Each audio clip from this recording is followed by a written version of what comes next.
Halo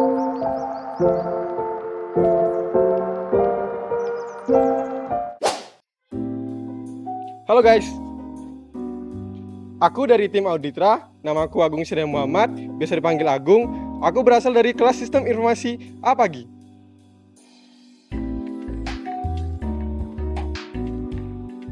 Aku juga dari tim Auditra, namaku Daud Putra Daily, biasa dipanggil Daud, dari kelas Sistem Informasi A Pagi.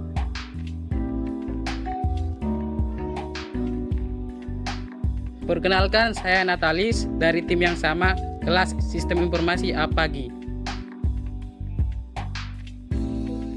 Oke guys, gua M. Abdillah Rasid, biasa dipanggil Abdullah. Gua dari tim Auditra, kelas Sistem Informasi A Pagi. Halo, nama aku Cindy dan aku juga dari tim Auditra kelas Sistem Informasi A Pagi. Kami di sini ingin menjelaskan mengenai apa itu audit TI. Check it out.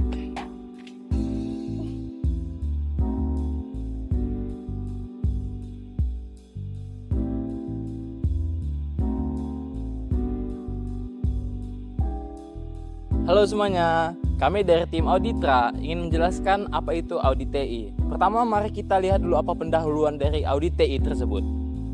Kami di sini untuk membahas audit TI, yaitu audit TI berperan penting untuk memastikan bahwa sistem informasi dalam organisasi aman, efisien, dan sesuai dengan standar yang berlaku. Hari ini, kami akan membahas tentang proses audit TI, alat dan teknik yang digunakan, serta bagaimana cara mengelola risiko dalam proyek TI. Apa itu audit TI? Audit TI adalah pemeriksaan menyeluruh terhadap sistem informasi, aplikasi, dan operasi di suatu organisasi.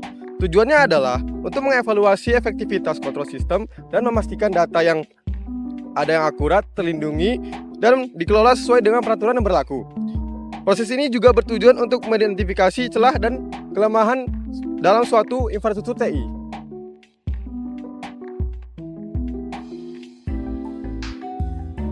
Oke guys, kita sudah mendengarkan apa itu audit TI tadi. Sekarang kita lanjut ke proses audit TI.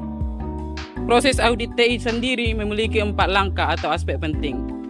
Yang pertama, perencanaan.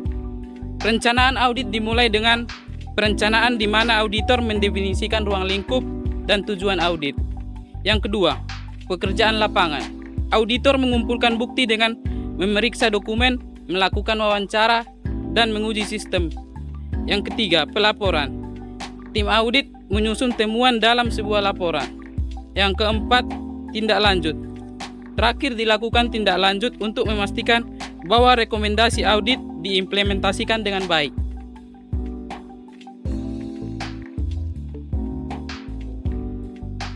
Jadi beberapa di antaranya adalah alat otomatis untuk memeriksa konfigurasi sistem dan keamanan.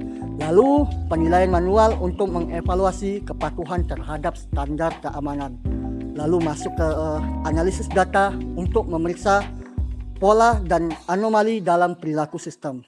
Dan setelahnya adalah alat-alat ini membantu auditor memastikan bahwa sistem TI berfungsi sebagaimana mestinya.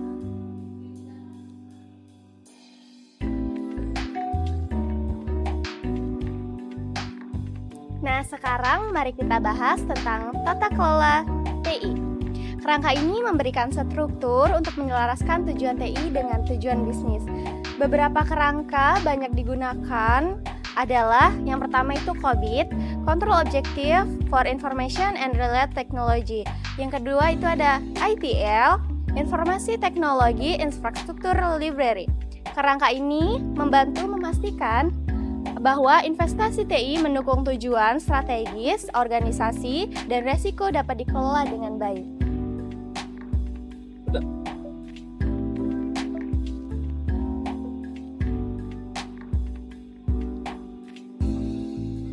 Oke, selanjutnya kita akan membahas tentang manajemen risiko TI dan standar manajemen proyek. Proses ini melibatkan identifikasi, penilaian, dan mitigasi risiko terkait dengan sistem TI. Ini termasuk metode seperti penilaian risiko dan rencana penanganan risiko untuk mengurangi dampak potensi ancaman terkait dengan TI. Dan tentu saja standar manajemen proyek sangat penting dalam proyek TI. Kerangka seperti PMI yaitu Project Management Institute dan PRINCE membantu proyek dari awal hingga akhir, memastikan bahwa tujuan tercapai tepat waktu dan sesuai anggaran. Untuk merangkum, audit TI, kerangka tata kelola, manajemen risiko sangat penting untuk keberhasilan strategi TI suatu organisasi. Dengan audit yang tepat dan tata kelola yang baik, bisnis dapat meminimalkan risiko dan memaksimalkan investasi TI mereka. Halo guys, terima kasih yang sudah menonton video pembelajaran kami. Jika ada yang ingin ditanyakan Atau ingin dipelajari Tentang audit TI, dan tata kelola TI, bisa langsung komen di bawah ini ya guys. Bye-bye.